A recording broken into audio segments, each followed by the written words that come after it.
थोड़ी खातिरदारी तो करो, दामाद जी आए हैं आपके। तुम ये क्या बोल रही हो?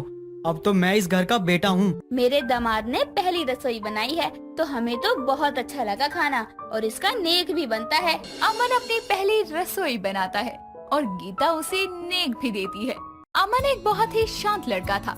उसे घर के काम को हाथ लगाना बिल्कुल भी पसंद नहीं था। एक दिन अमन की बहन रुचि अमन से कहती है, भैया मैं जरा बाहर सामान लेने जा रही हूँ, तब तक आप खाना निकाल कर खा लो। तू पहले मुझे खाना ला कर दे, फिर कहीं बाहर जा। भैया खाना ही तो है, खा लेना। वो भी आप नहीं कर सकते क्या? तुझे पता है ना कि मैं ये सब काम नहीं करता हूँ। नहीं करते तो थोड़ा कर लो ना, या फिर भाभी के आने के बाद भी यही बोलोगे मैं ये काम नहीं करता। और क्या, जब मैं ये काम नहीं करता तो यही बोलूंगा ना। और तेरी भाभी को पहले ही बोल दूंगा कि घर का काम खुद ही करे, मुझसे एक गिलास यहाँ से वहाँ करने के लिए ना बोले। हाँ हाँ देखती हूँ मैं भी, तब तो जुबान नहीं चलेगी, कहीं भाभी के आगे बोलती बंद हो जाए आपकी। तू अब मुझे खाना ला कर दे, बातें मत बना। आने दो भाभी को, तब बताती हूँ मैं, उनसे ही सारा काम करवाऊंगी। रुचि अमन के लिए खाना लेकर आती है और उसको देकर बाहर सामान लाने चली जाती है। कुछ देर बाद अमन अपने काम से वापस आ ही रहा होता है कि तभी उसकी टक्कर एक ज्योति नाम की लड़की से हो जाती है। अमन को ज्योति पहली ही नजर में भा जाती है। अमन ज्योति से बोलता है, सॉरी, मेरा ध्यान ही कहीं और था, मैंने देखा ही नहीं। कोई बात नहीं, मुझसे गलती हुई है, माफी तो ढंग से मांग ही सकता हूँ। आपने माफी मांग तो ली है और मैंने भी माफ कर दिया, तो अब फिर क्यों माफी मांगनी? मेरा मतलब है यही पास में एक कॉफी शॉप है, चलिए वहाँ चलकर कॉफी पीते हैं। नहीं, इसकी कोई जरूरत नहीं है, वैसे भी मैं लेट हो रही हूँ। आप कॉफी पीने नहीं चल रही हो मतलब? आपने माफ भी नहीं किया है अभी तक। ऐसी कोई बात नहीं है। तो चलिए फिर। अमन और ज्योति इसी तरह रोज मिलने लगे। उनकी बातें आगे बढ़ने लगी और दोनों एक दूसरे को पसंद करने लगे।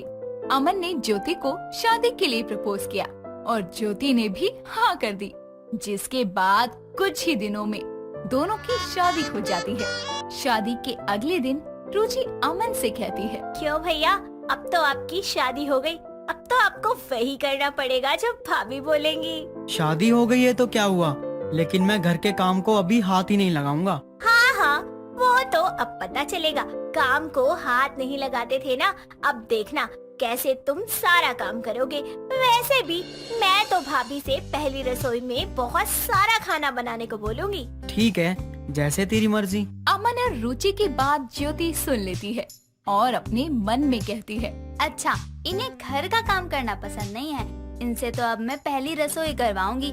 मेरी ही क्यों पहली रसोई होगी, शादी तो इनकी भी हुई है और खाना तो इन्हें भी बनाना ही पड़ेगा। अपनी पसंद की बीवी लाए हैं तो थोड़ा काम करना तो बनता ही है। ज्योति भी मन बना लेती है कि अमन से पहली रसोई का खाना बनवा के ही दम लेगी। शादी के अगले दिन ज्योति अमन के साथ अपने मायके पग फेरे की रस्म के लिए जाती है। वहाँ पर जाकर ज्योति की माँ गीता और भाई विशाल दोनों का घर में स्वागत करते हैं और ज्योति वहाँ पर सबके आगे कहती है, अरे थोड़ी खातिरदारी तो करो, दामाद जी आए हैं आपके। तुम ये क्या बोल रही हो? अब तो मैं इस घर का बेटा हूँ। विशाल, तुम अपने जीजा जी से पहली रसोई में खाना नहीं बनवाओगे क्या? दीदी ऐसा होता है तो चलो जीजाजी रसोई में पहली रस्म पूरी करते हैं। अरे पगली, ऐसे थोड़ी होता है, पहली रसोई लड़कियों की होती है, लड़कों की नहीं। क्यों माँ, शादी तो दोनों की हुई है ना। मैं अपने ससुराल में पहली रसोई करूँगी तो इन्हें भी तो अपने ससुराल में पहली रसोई बनानी पड़ेगी ना। क्यों अमन जी, सही बोल रही हूँ ना मैं? हाँ, बिल्कुल सही बोल रही हो। माँ अब तो जीजाजी ने भी हाँ बोल दिया, अब तो आज जीजाजी की पहली रसोई करवा ही लेते हैं। तुम बच्चे भी ना, कभी भी कोई भी रस्म ले आते हो, तुम लोगों को जैसा ठीक लगे वैसा करो, लेकिन मेरे दामाद को ज्यादा परेशान मत करना। अमन ज्योति को कमरे में ले जाकर बोलता है, ये क्या है? तुम कुछ बोलने से पहले मुझसे पूछ तो लेती। आपने बाहर सबके सामने तो हाँ बोल दिया, अब क्या परेशानी है? सबके सामने तो ऐसे ही बोल दिया, लेकिन मुझे ये सब काम करना बिल्कुल भी पसंद नहीं है। पसंद नहीं है तो क्या हुआ, आप मेरे लिए इतना सा काम नहीं कर सकते? शादी से पहले तो बड़ा प्यार आ रहा था, अब कहाँ गया वो प्यार? तुम भी कैसी बातें कर रही हो यार। प्यार तो अभी भी करता हूँ, लेकिन ये काम मुझसे नहीं होता। ठीक है तो मत करो, लेकिन जैसे अभी सबके सामने हाँ किया था ना, वैसे ही खाना बनाने के लिए सबके सामने मना भी करके आओ। तुम मना कर दो ना, बोल देना मैं तो बस मजाक कर रही थी। मैं क्यों बोलूं? आप मेरे लिए खाना नहीं बना सकते तो मैं क्यों जाऊं किसी से कुछ बोलने? आपने हाँ की थी तो अभी आप ही ना करेंगे। अच्छा ठीक है, गुस्सा मत करो, मैं बना दूंगा खाना। अब खुश? अमन ज्योति की बात मान लेता है और खाना बनाने चले जाता है और अपने मन में बोलता है, ये कहाँ फंस गया है यार, लगता है रुचि की ही नजर लग गई। अच्छा खासा आराम करता था लेकिन यहाँ आकर फंस गया हूँ और अब खाना भी बनाना पड़ रहा है। जो काम नहीं करता था वही करना पड़ रहा है। ज्योति को पक्का रुचि नहीं बोला होगा खाना बनवाए मुझसे। अमन जैसे तैसे खाना बना ही लेता है और थोड़ी देर बाद खाना टेबल पर रख देता है। टेबल पर सब खाना खाने आते हैं और खाने को देखकर ज्योति कहती है, अरे वाह, इतना सारा खाना बना लिया, या कहीं बाहर से मंगवाया है? तू क्यों मेरे दामाद के पीछे पड़ी है? एक तो उसने अपनी इतनी मेहनत से खाना बनाया और तू है कि मैं तो मजाक कर रही थी। मुझे तो खाना देखकर ही भूख लग रही है, जल्दी खाना शुरू करो ना। हाँ खाइए और बताइए कि कैसा खाना बना है। वैसे अच्छा ही बना होगा, मैंने जो बनाया है। वो तो खाना खाने के बाद ही पता चलेगा ना, अच्छा है या ठीक ठाक है बस। तीनों लोग खाना खाने लगते हैं और खाना खाते ही सबके मुंह बन जाते हैं और सब एक दूसरे की तरफ देखने लगते हैं। सबके बने हुए मुंह को देखकर अमन बोलता है, क्या हुआ, आप सब एक दूसरे को क्यों देख रहे हो? खाना अच्छा नहीं बना है क्या? नहीं नहीं, खाना तो बहुत अच्छा बना है। हाँ, इतना अच्छा खाना तो दीदी को भी नहीं आता बनाना। मेरे दामाद जी के हाथों में तो जादू है। देखा, मैंने तो पहले ही बोला था कि खाना अच्छा बनेगा। मान गई आपको, आप तो वाकई में बहुत अच्छा खाना बनाते हो। अब मैं भी खाऊं अपने हाथों का खाना? नहीं, आपने ये हमारे लिए बनाया है ना, तो हम ही खाएंगे। थोड़ा सा चखने तो दो। अमन थोड़ा सा खाना खा लेता है और उसे पता चलता है कि किसी में नमक कम है तो किसी में मिर्ची ज्यादा। ये देखकर वो बोलता है, आप लोग मुझसे झूठ क्यों बोल रहे थे? इतना बकवास खाना बना है, आप लोगों ने कैसे खाया?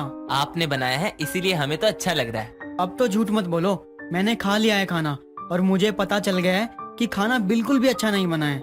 आपने मेरे लिए खाना बनाया था तो मैं इस खाने को बेकार कैसे बोल सकती हूँ? हाँ जीजा जी, बस थोड़ा ऊपर नीचे हुआ है, बाकी तो सब ठीक है। मेरे दामाद ने पहली रसोई बनाई है तो हमें तो बहुत अच्छा लगा खाना, और इसका नेक भी बनता है। आप सब बस मेरे लिए झूठ बोल रहे थे और ऐसा खाना भी खा रहे थे। आप भी तो बस मेरे लिए ही खाना बना रहे थे ना, तो आपके लिए इतना सा झूठ तो बोल ही सकती हूँ, लेकिन पहले ही बता रही हूँ, अगली बार से ये गलती नहीं करूँगी, आपसे खाना नहीं बनवाना। हाँ, और अब ऐसा खाना खाकर तो मैं बनाऊंगा भी नहीं, लेकिन अपना नेक तो जरूर लूंगा। मैंने वैसे भी आपकी और रुचि की बात सुन ली थी, इसलिए मैं बस आपसे पहली रसोई का खाना बनवाना चाहती थी।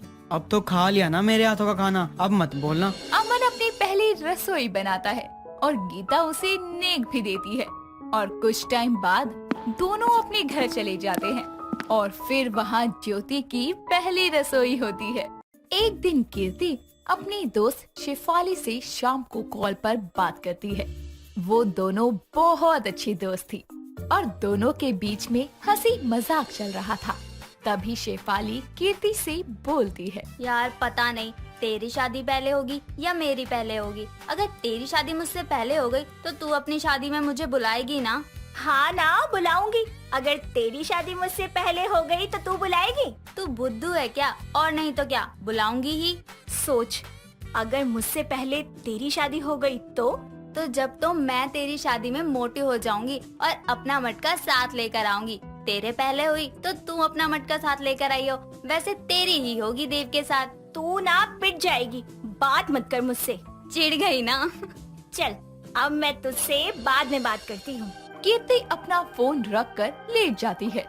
कुछ दिन बाद उसकी मम्मी बीना पंडित से बात करके जिस देव नाम के लड़के को कीर्ति पसंद करती थी उससे उसकी शादी फिक्स कर देती है।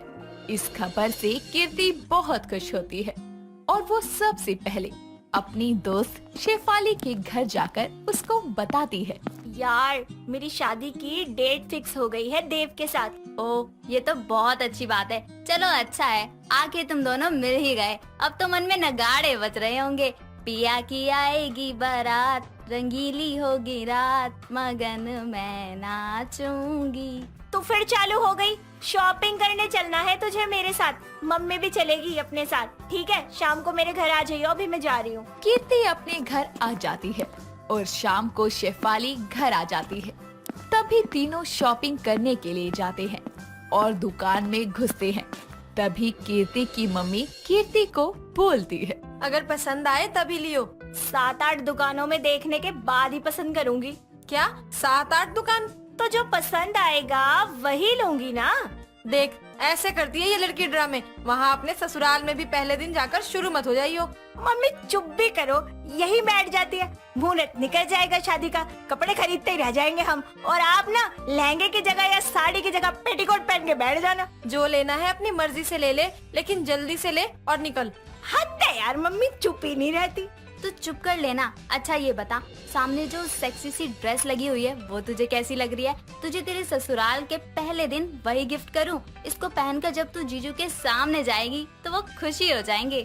अब तुम दोनों यहाँ बातें करती रहोगी या जो लहंगा लेने आए हैं वो लेकर चलोगी घर? कीर्ति को लहंगा पसंद आ जाता है और शेफाली कीर्ति के लिए वो ड्रेस भी ले लेती है। जिसके बाद वो तीनों दुकान से बाहर आते हैं। तभी कीर्ति अपनी मम्मी से बोलती है, मम्मी मेरे लिए गोल्ड की बालियां और कड़े बनवा देना।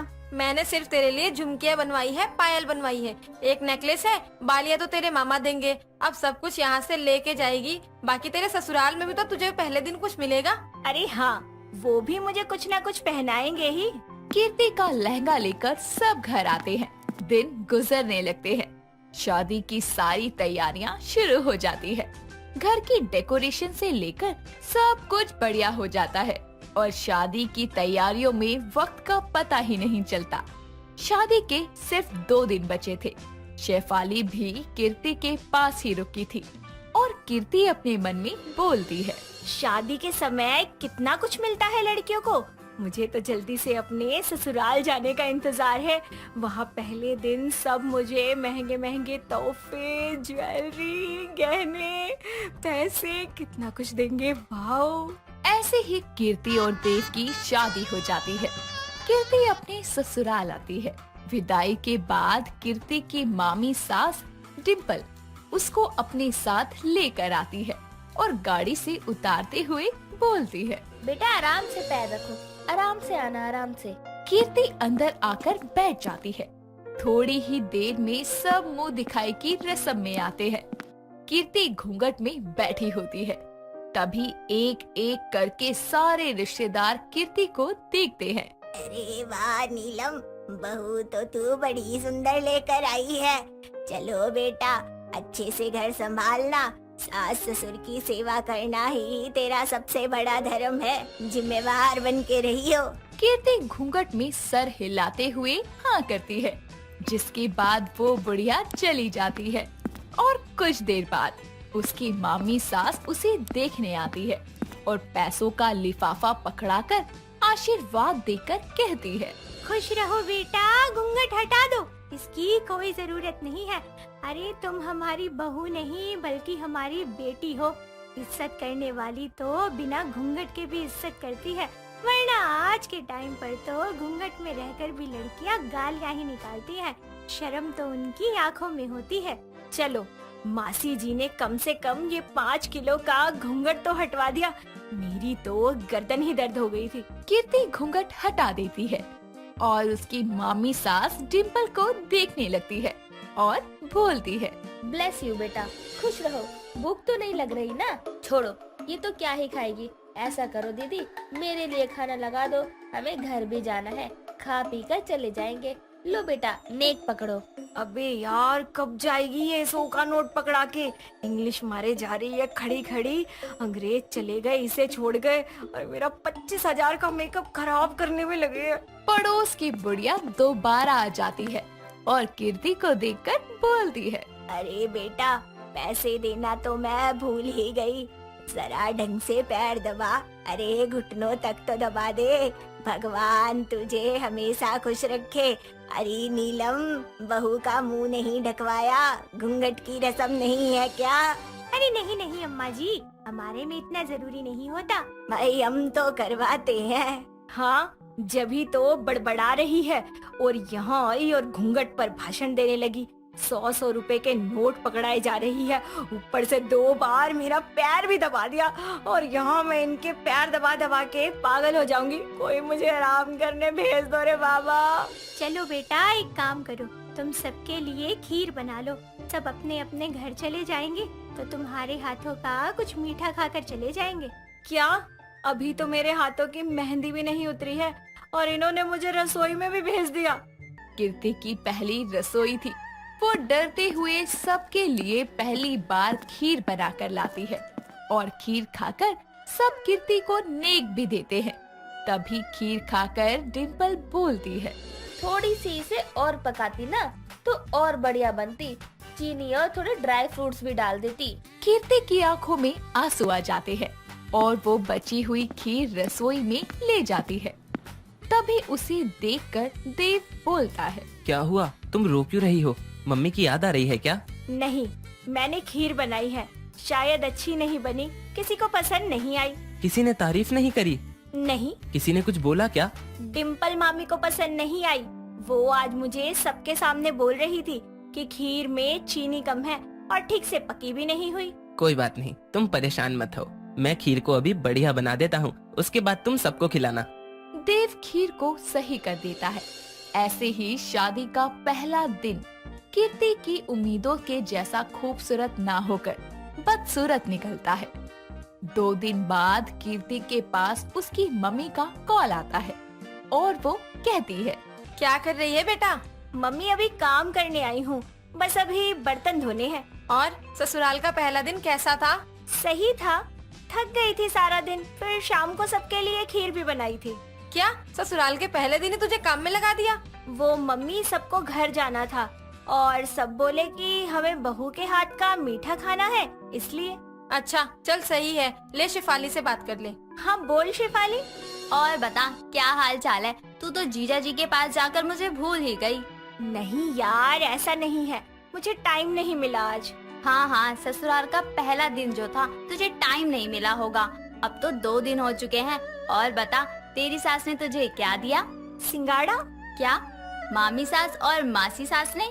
अबे नहीं यार, कुछ नहीं दिया, 100 रुपए दिए बस, पूछ ही मत तू। और तू तो मेरे लिए ड्रेस ला रही थी ना, वो दिया नहीं तूने मुझे। अरे अपने बैग में चेक कर, उसी में है। और जीजू तो अच्छे हैं ना, तेरा ध्यान तो रखते हैं। हाँ यार, वो तो बहुत अच्छे हैं। पता है, पहले ही दिन उन्होंने खीर को ठीक करने में मेरी हेल्प की। मुझे सैड नहीं होने देते, हर काम में मेरी हेल्प करवाते हैं। बढ़िया है यार। चलो, कम से कम तुझे जेवरात नहीं मिले, लेकिन वहाँ तेरी फैमिली और तेरे पति का प्यार तो तुझे मिला। इससे बड़ा गहना और क्या मिल सकता है? सच में तेरे ससुराल के पहले दिन तुझे बहुत अच्छा तोहफा मिला है। हाँ यार, मेरा सबसे बड़ा गहना मेरा पति ही है।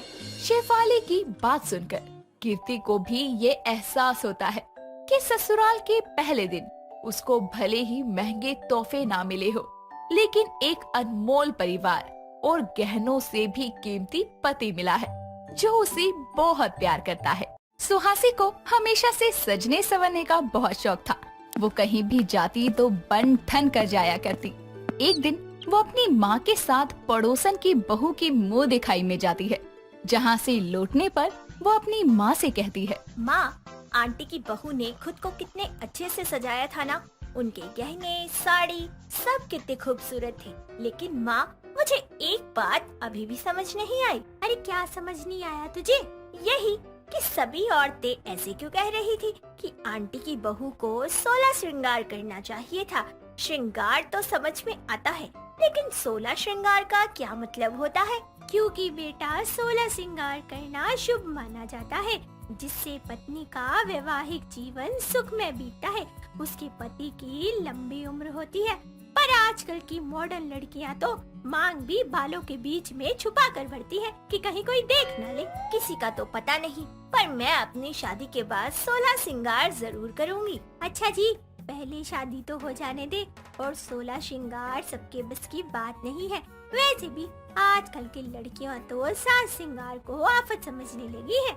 लेकिन मैं ऐसा कुछ नहीं सोचती, मुझे तो वैसे ही सजने संवरने का बड़ा शौक है। चल चल, बहुत हो गई तेरी श्रृंगार की बातें, अब जरा एक कप चाय पिला दे। जी जी, अभी लाती हूँ। इतना कहकर सुहासी रसोई की तरफ चली जाती है। समय बीतता है और उसकी शादी एक बहुत अच्छे परिवार में अभय नाम के लड़के से होती है। शादी के अगले दिन ही वो जल्दी उठकर नहा धोकर पूरे 16 श्रृंगार करके पहले रसोई की रस्म के लिए किचन में पहुंचती है और उसकी पायल की आवाज से उसकी सास शारदा की नींद खुल जाती है और वो उठकर कहती है, ये कौन चुड़ैल है सुबह सुबह नाचने बैठी है? हाय भैया, कहीं ये मंदिर की घंटी की आवाज तो नहीं? क्या पता बहू पूजा तो नहीं कर रही, जाकर देखती हूँ। तभी वो बिस्तर से उठकर मंदिर में जाती है तो देखती है कि वहाँ कोई नहीं है। उसी वक्त रसोई से छन छन करती हुई सुहासी सजी धजी खाना लेकर टेबल पर रख देती है और उसे देखकर शारदा कहती है, अरे बहू, कहाँ जाने के लिए तैयार होकर बैठी है? मैं कहाँ जाऊंगी सासू माँ? अरे इतनी सुबह बन ठन कर क्यों तैयार हो गई? हाय दया, तूने तो नाश्ता भी बना लिया। हाँ सासू माँ, वो पहली रसोई है ना आज, तो पूरे 16 श्रृंगार करके तैयार हुई हूँ। माँ ने कहा था नई बहू का 16 श्रृंगार करना बड़ा शुभ होता है। तू तो समझदार के साथ साथ बड़ी संस्कारी निकली बहू। अच्छा, मैं नहा कर आती हूँ, तो जब तक अभय को जगा दे, फिर तीनों साथ में मिलकर नाश्ता करेंगे। जी सासू माँ। शारदा अपने कमरे में चली जाती है तो सुहासी भी अपने कामों में लग जाती है। समय बीतता है और सुहासी ससुराल की सब जिम्मेदारियां अच्छे से संभाल लेती है। साथ ही वो हमेशा 16 श्रृंगार करके ही रहा करती।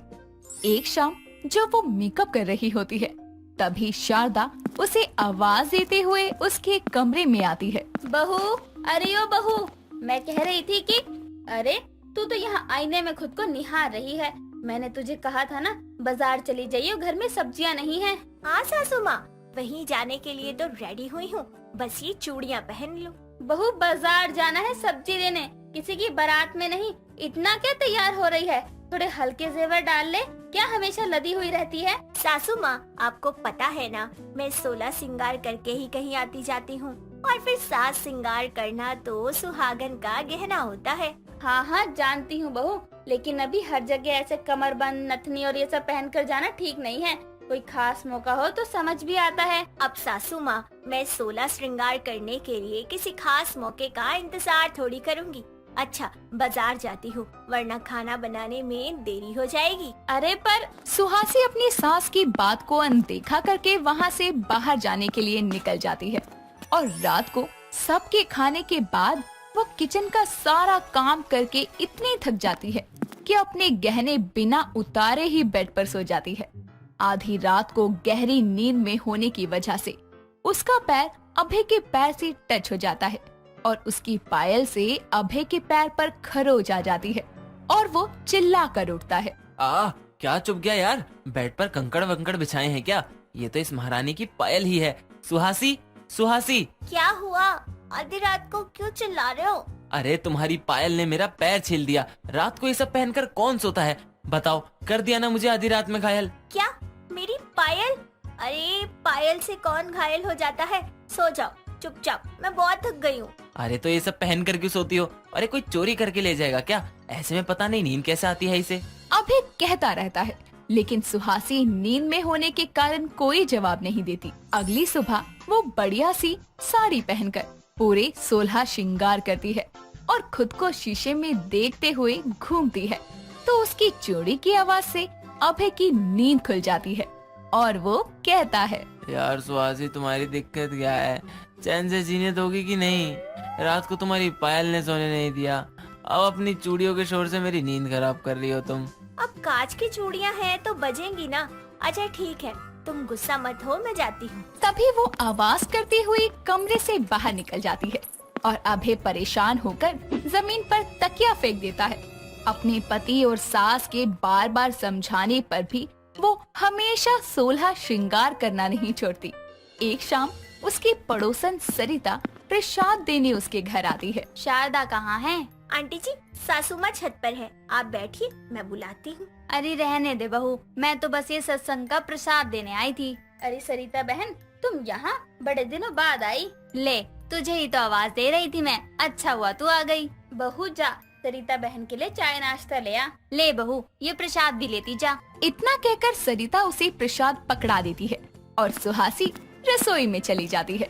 तभी सरिता कहती है, क्या बात है शारदा, तेरी बहू तो पूरा साज श्रृंगार करके रहती है। जब आओ नई नवेली दुल्हन सी सजी धजी मिलती है। अरे सरिता बहन, शादी को इतना समय हो गया तब भी इसका 16 श्रृंगार नहीं छूट रहा। कितना कहती हूँ घर पर तो ये तामझाम मत किया कर, पर ये सुने तब ना। हाँ तो ढंग से समझाना, घर में तो कम से कम सिंदूर और मंगलसूत्र ही काफी है।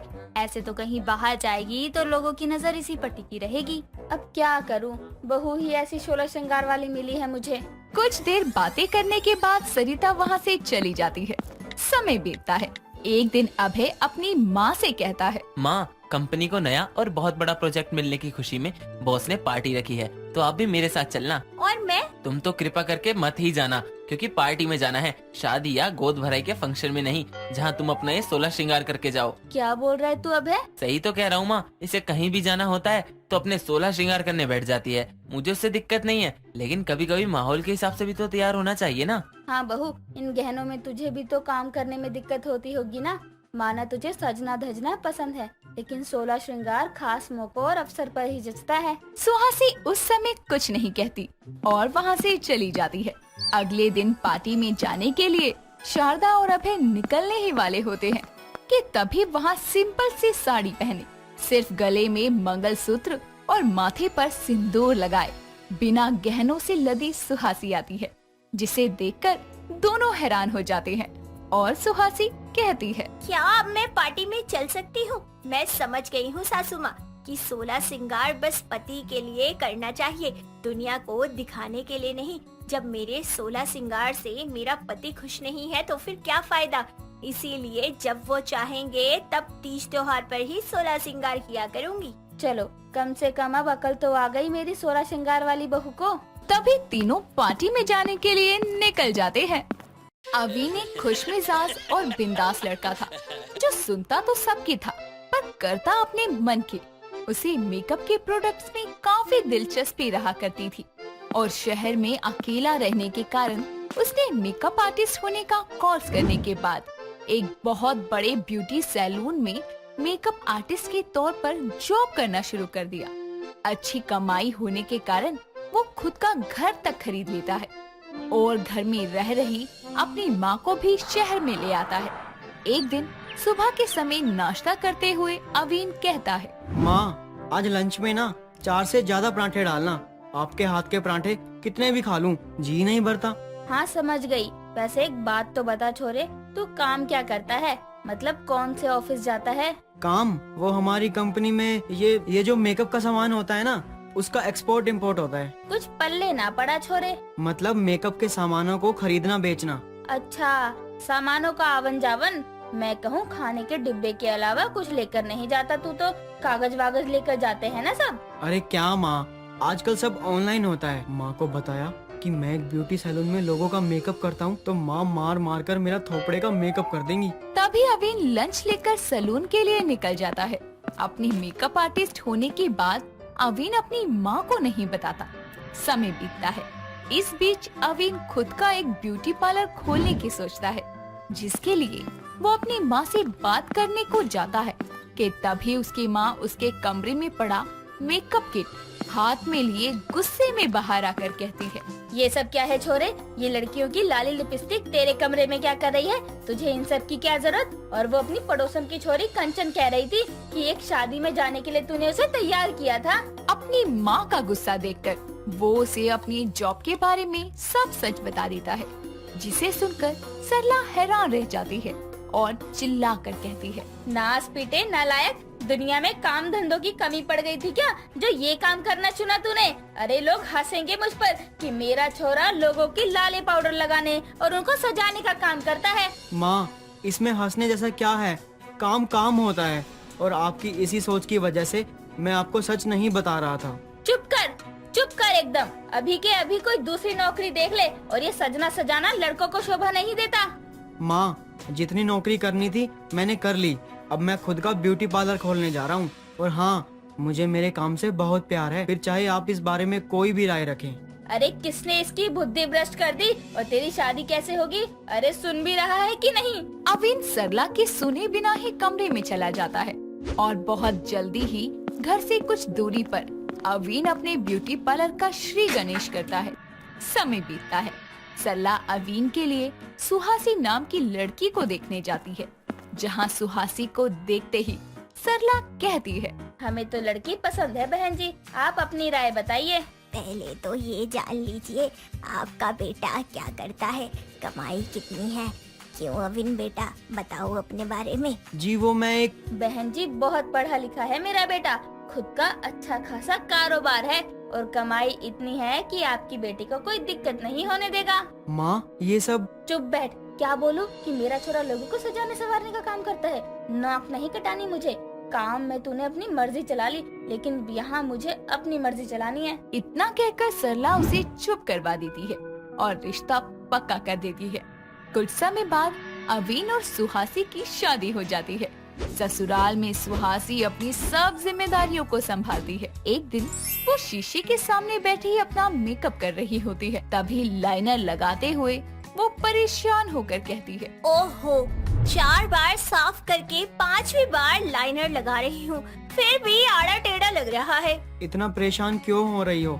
लाओ मैं तुम्हारी हेल्प कर देता हूँ। हेल्प? कैसी हेल्प? लाइनर लगाओगे क्या? हाँ क्यों नहीं, लाओ। इतना कहकर अवीन उसके हाथों से लाइनर का ब्रश लेता है और उसे आंखें बंद करने को कहता है और बहुत ही आसानी से उसकी आंखों पर लाइनर लगाता है और उसे आंखें खोलने के लिए कहता है। सुहासी खुद को जब शीशे में देखती है तो हैरान होकर कहती है, एक बार में इतनी आसानी से इतना परफेक्ट लाइनर लगा दिया आपने। लाइनर लगाते वक्त हाथों को ज्यादा मूव नहीं करना चाहिए, और तुम्हारे हाथ तो इतने कपकपाते हैं, फिर कैसे लगेगा सही से लाइनर? आपको तो मुझसे भी ज्यादा पता है मेकअप के बारे में। ऐसे ही बस, मुझे लेट हो रहा है, मैं चलता हूँ। इतना कहकर अवीन वहाँ से निकल जाता है। उसी शाम सुहासी अपना फेशियल करवाने पास के एक पार्लर में पहुँचती है। तभी एक हेल्पर उसे अंदर लेकर जाती है और चेयर पर बैठा देती है। कुछ ही देर में एक लड़का आकर उसके पीछे खड़ा हो जाता है, जिसे शीशे में देखकर सुहासी हैरान रह जाती है, क्योंकि वो कोई और नहीं बल्कि उसका पति अवीन था। तभी वो चेयर से खड़ी होकर पीछे मुड़ती है। अविन, आप यहाँ क्या कर रहे हैं? सर, वो एक ब्राइडल मेकअप के लिए कॉल आया है, कल शाम उन्हें हाँ कर दो। Bridal makeup sir? ये तुम्हारा पार्लर है? हाँ ये मेरा ही पार्लर है, मैं तुम्हें सब बताता हूँ, तुम मेरी बात सुनो। क्या सुनूं?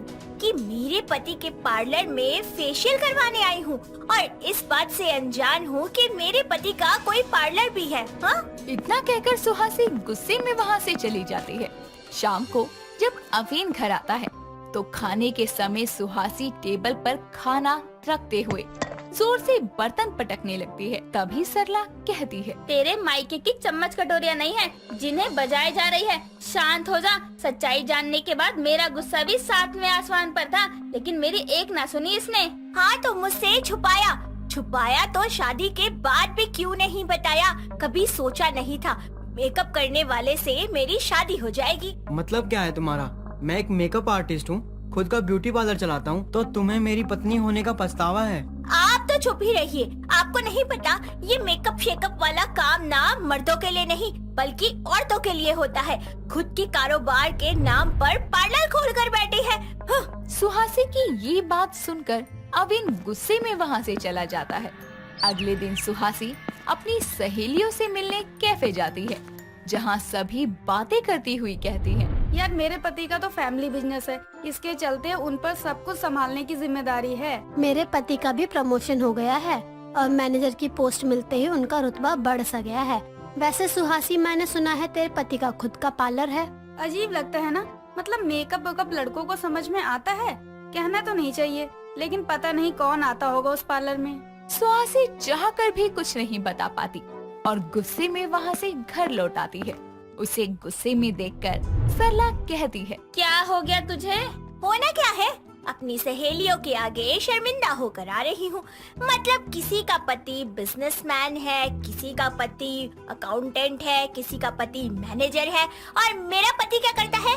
मेरा पति लड़कियों की तरह पार्लर चलाता है, वैक्सिंग करता है, फेशियल करता है, मैनिक्योर पेडिक्योर करता है। दरवाजे पर खड़ा अवीन उसकी सारी बातें सुन लेता है और अगले दिन उसकी पड़ोसन काम्या उसके घर आकर कहती है, अरे सरला, तेरा छोरा कहाँ है?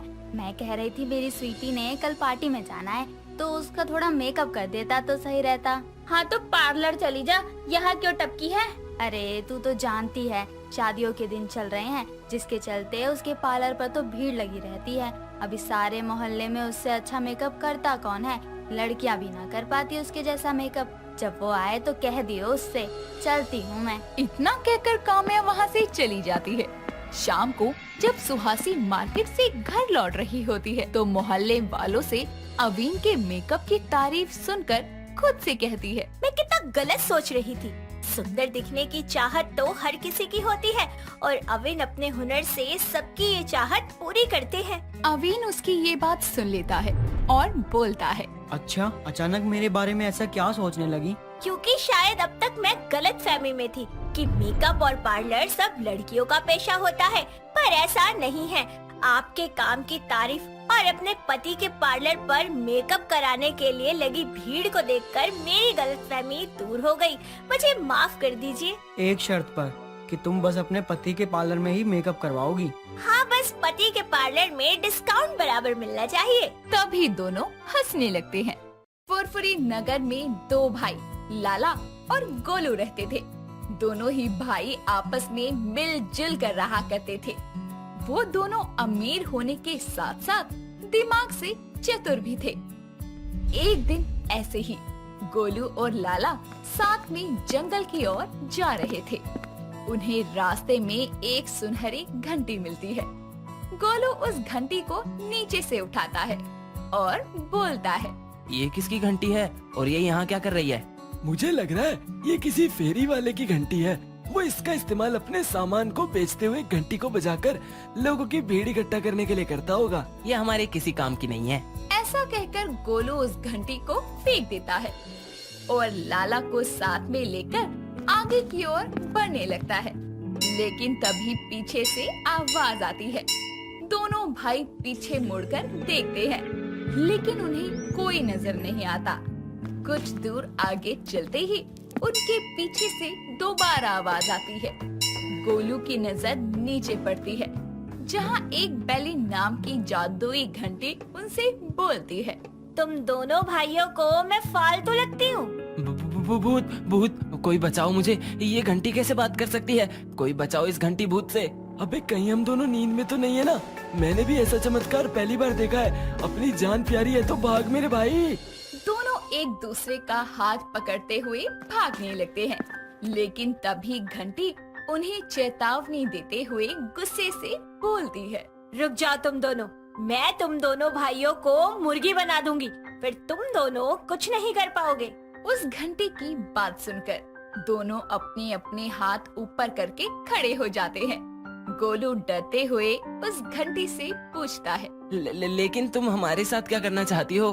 तुम इसको ले जाओ, लेकिन मुझे छोड़ देना। मैं तुम्हारी असलियत किसी को भी नहीं बताऊंगा। तुम दोनों अपनी बकवास बंद कर रहे हो या नहीं? मुंह पर उंगली रखो दोनों। उसकी बात सुनकर दोनों अपने अपने मुंह पर उंगली रख लेते हैं और घंटी अपने ऊपर बीती हुई कहानी को बताना शुरू करती है। देखो, मैं तुम दोनों को कोई नुकसान नहीं पहुंचाऊंगी, लेकिन तुम दोनों को मेरी मदद करनी होगी। कैसी मदद घंटी जी? मेरा नाम घंटी नहीं है, मेरा नाम बेली है। मुझे बेली कहकर बुलाओ। हाँ बेली, आगे बताओ, हम तुम्हारी मदद कैसे करें? मैं एक जादुई घंटी हूँ। मुझे जादूगर विकराल ने बनाया है। उसके पास जादुई खिलौनों का एक बहुत बड़ा गोदाम है, जिसमें दुनिया भर के जादुई खिलौने हैं। वो उन खिलौनों की मदद से गांव-गांव जाकर करतब दिखाया करता है और उन्हीं में से मैं एक खिलौना हूँ। ऐसे ही एक दिन वो मुझे अपने बाकी सभी खिलौनों के साथ करतब दिखाने ले जा रहा था। फिर क्या हुआ बेली? फिर मैं उसके जादुई खिलौनों के थैले में से कब जंगल में गिर गई मुझे पता नहीं चला। अब तुम दोनों के सामने खड़ी हूँ। मुझे जादूगर विकराल के पास जाना है। मुझे रास्ता नहीं पता, मेरी मदद कर दो। तुम रोना बंद करो और हमें बताओ कि जादूगर विकराल कहाँ रहते हैं। हम कैसे पता लगाएंगे जादूगर विकराल के बारे में? एक मिनट, तुम तो जादुई घंटी हो ना, तो तुम तो अपना रास्ता खुद ही जान लोगी अपने जादू की मदद से। नहीं, ऐसा नहीं हो सकता। जादूगर विकराल के अलावा उनके खिलौनों को कोई और इस्तेमाल नहीं कर सकता। मैं खुद भी अपनी शक्तियों का इस्तेमाल नहीं कर सकती। फिर काहे की जादुई घंटी हो तुम? सिर्फ कैंची की तरह जुबान चलती है तुम्हारी, हमें खामा काहे डरा रही हो? अगर तुम मेरी हालत का मजाक बनाते रहे तो मैं तुम्हें मुर्गा बना दूंगी। लेकिन तुम्हारी जादुई शक्तियाँ तो तुम इस्तेमाल कर ही नहीं सकती, तो तुम मुझे मुर्गी कैसे बनाओगी? हाँ हाँ सही कहा, लेकिन अगर कोई भला इंसान मुझे मेरे घर पहुंचा दे तो मैं उसे मेरी सारी जादुई शक्तियाँ दे दूंगी। क्या सच में? ये मेरा वादा है। गोलू और लाला उसकी मदद के लिए जंगल से होते हुए दूसरे गांव में चले जाते हैं। वहाँ कई लोगों से पूछने के बाद भी उन्हें जादूगर विकराल का कोई अता पता नहीं चलता। इधर जादूगर विकराल भी अपनी बैली को ढूंढते हुए बहुत परेशान था। वो अपने जादुई खिलौने के थैले में बैली को बहुत ढूंढता है और बैली के ना मिलने पर वो खुद से ही निराश होकर बोलता है, हे भगवान, मेरी प्यारी बैली कहाँ खो गई मुझसे? कहीं गुम तो नहीं हो गई? अब मैं कहाँ ढूंढूंगा? एक काम करता हूँ, मैं दोबारा से उसी रास्ते पर वापस जाता हूँ। क्या पता मुझे मेरी बैली मिल जाए। हाँ, ये करना ठीक रहेगा। इतना बोलकर विकराल उसी रास्ते पर वापस जाता है जहाँ से उसने घर लौटना शुरू किया था। वो अपनी आंखें चार करते हुए बैली को चप्पे चप्पे में ढूंढता है, लेकिन उसे बैली कहीं नहीं मिलती। आखिर में थक हार कर वो अपने खिलौनों के गोदाम में वापस आकर आराम करने लगता है। इधर लाला और गोलू विकराल को ढूंढते हुए घर से बहुत दूर निकल चुके थे। तभी उन्हें रास्ते में एक बूढ़ा आदमी मिलता है। बूढ़े आदमी के पास जाकर दोनों भाई और बैली विकराल का पता करते हुए पूछते हैं, बाबा, ओ बाबा, हमारी मदद कीजिए। कौन हो तुम दोनों? मैंने आज से पहले तुम्हें इस गांव में कभी नहीं देखा। बाबा, हम इस गांव के नहीं, बस आप हमें एक पता बता दीजिए। बोलो बच्चे। क्या आपको जादूगर विकराल का ठिकाना पता है? ओ, तो तुम्हें जादूगर विकराल से मिलना है। बेटा, वो इस काली पहाड़ी के पीछे वाले गांव में रहता है। बहुत ही भला जादूगर है। अक्सर बच्चों को नए नए खिलौने बांटकर उन्हें खुश कर देता है। बाबा, आपका बहुत बहुत शुक्रिया। अब हमें चलना चाहिए। इतना बोलकर वो तीनों जल्दी जल्दी कदम बढ़ाते हुए पहाड़ को पार करने की कोशिश में जुट जाते हैं। धीरे धीरे दोपहर से शाम होने वाली थी। उन्हें किसी भी हालत में शाम होने से पहले विकराल तक पहुंचना था।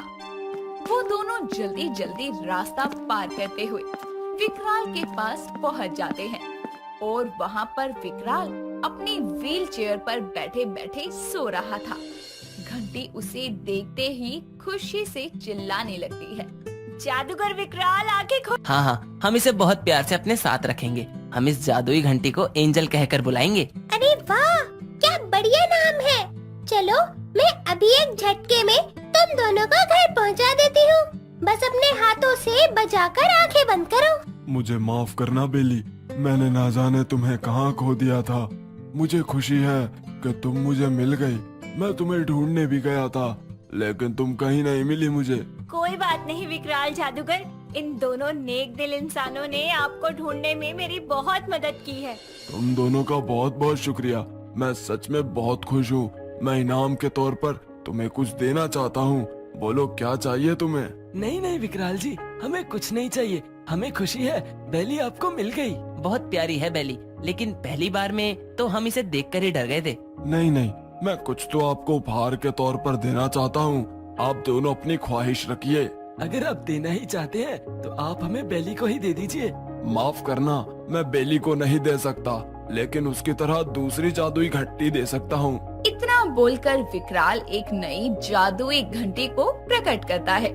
दूसरी जादुई घंटी जरा शरारती थी, जिसे पकड़ना बहुत मुश्किल था। जादुई घंटी का इस्तेमाल किसी बुरे काम में हुआ तो ये घंटी आम घंटियों में बदल जाएगी और इसकी सारी जादुई शक्तियाँ गायब हो जाएगी। अब चिंता मत कीजिए, हम अपनी इस घंटी का इस्तेमाल लोगों की भलाई के लिए करेंगे।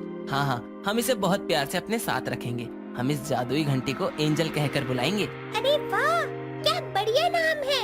चलो मैं अभी एक झटके में तुम दोनों को घर पहुंचा देती हूँ। बस अपने हाथों से बजाकर आंखें बंद करो। लाला एंजल को अपने हाथ में पकड़कर उसे बजाता है और आंखें बंद कर लेता है।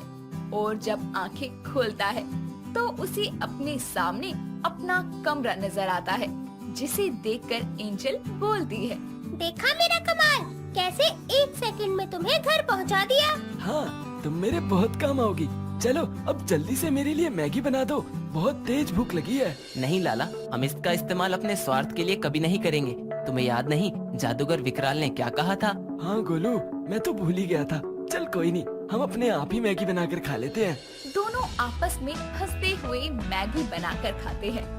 ऐसे ही दिन बीतते हैं और दोनों भाई हमेशा एंजल की जादुई शक्तियों से गरीब और बेसहारा लोगों की मदद करते। एंजल हमेशा ही उनके पास रहते और वो अपनी इस अच्छाई और सच्चाई की वजह से लोगों के दिलों पर भी राज करते। दोस्तों, अगर आपको ये कहानी पसंद आई तो इसे लाइक करें, शेयर करें और कमेंट करके बताएं कि कहानी में आपको सबसे अच्छा क्या लगा।